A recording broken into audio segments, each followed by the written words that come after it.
Hi යාළුවනේ. අද මම ඔයාලත් එක්ක කතා කරන්නේ ලෝකේ ඉන්න දක්ෂම ක්‍රීඩකයෝ, විද්‍යාඥයෝ සහ කලාකරුවෝ තමන්ගේ වැඩවලදී පාවිච්චි කරන මැජික් එකක් ගැන.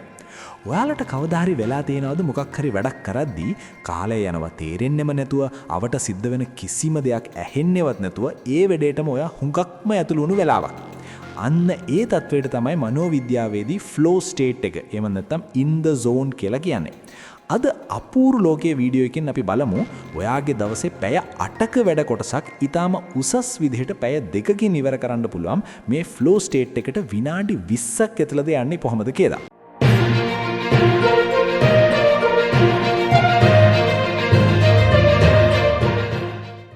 මුලින්ම අපි බලමු මේ ෆ්ලෝ ස්ටේට් එකේදී අපේ මොළය ඇතුලේ ඇත්තටම වෙන්නේ මොකක්ද කියලා. සාමාන්‍යයෙන් අපේ මොළය දවස පුරාම දුවන්නේ බීටා තරංග මට්ටමේ. ඒ කියන්නේ අපි හැමතිස්සෙම කලබලෙන් එක එක දේවල් ගැන හිතා ඉන්න වෙලාව. හැබැයි අපි ෆ්ලෝ එකට ඇතුළු වුණාම අපේ මොළය ඇල්ෆා සහ තීටා තරංග මට්ටම් වලට මාරු වෙනවා. ඒ වෙලාවට මොළයේ තියෙන ප්‍රීෆ්‍රන්ටල් කෝටෙක්ස් නැත්නම් අපි හැමතිස්සෙම විවේචනය කරන අපිට බය ඇති කරන කොටස පොඩ්ඩක්කට ක්‍රියාවිරහිත වෙනවා. අන්න ඒ නිසයි ඒ වෙලාවට අපිට කිසිම බයක් සැකයක් නැතුව හරිම නිදහසේ සහ වේගයෙන් වැඩේ කරගෙන යන්න පුරුවන් වෙන්නේ. ඇත්තටම මේක හැමෝටම කරන්න පුරුවන් දෙයක්ද? ඔව්, අනිවාර්යෙන්ම. හැබැයි මේ තත්ත්වයට ඇතුළු වෙන්න නම් මූලික කොන්දේසි 3ක් සම්පූර්ණ වෙන්න ඕනේ. පළවෙනි එක තමයි පැහැදිලි ඉලක්කයක් තිබීම. ඔයා කරන්න යන වැඩේ මොකක්ද කියලා ඔයාගේ මොළයට හරියටම දැනෙන්න ඕනේ. දෙවෙනි එක තමයි අභියෝගය සහ හැකියාව අතර සමබරතාවය.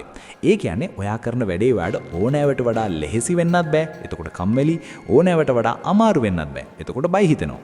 ඒක හරියටම ඔයාගේ හැකියාවට වඩා පොඩ්ඩක් ඉහළින් තියෙන අභියෝගයක් වෙන්න ඕනේ.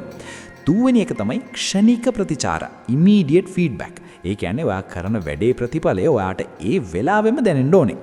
හයි, දැන් අපි බලමු විනාඩි 20ක් වැනි කෙටි කාලයකින් ඔයාගේ මොළයේ මේ ෆ්ලෝ එකට පත් කරගන්නේ කොහොමද කියලා. පළමු පියවර සියලුම බාධා ඉවත් කරන්න. distraction free zone. ඔයා දන්නවද වැඩක් කරද්දී එක නොටිෆිකේෂන් එකක් ආවත් ආපහු ඒ වැඩේට කලින් තිබුණු අවධානයම ගන්න විනාඩි 25ක් විතර යනවා කියලා. ඒ නිසා වැඩේ පටන් ගන්න කලින් ෆෝන් එක වෙන කාමරයකින් තියන්න, නිරවුල් මේසයක් සහ නිහඬ පරිසරයක් හදාගන්න.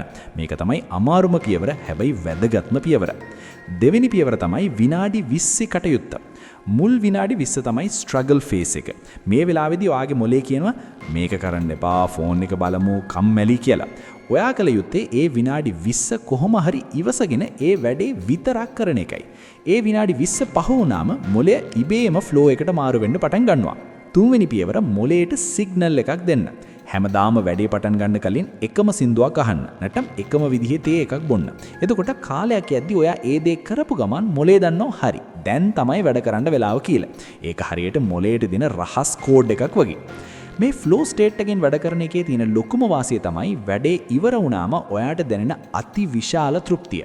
ඒ වෙලාවට ඔයාගේ මොළේ නෝ එපිනෙෆ්‍රීන්, ඩෝපමීන් සහ එන්ඩෝෆින්ස් වගේ සුපිරි රසායනික පහක් එකවර උදාහරණයක්. මේක තමයි ලෝකයේ තියෙන ස්වාභාවිකම සහ ප්‍රබලම හයි එක.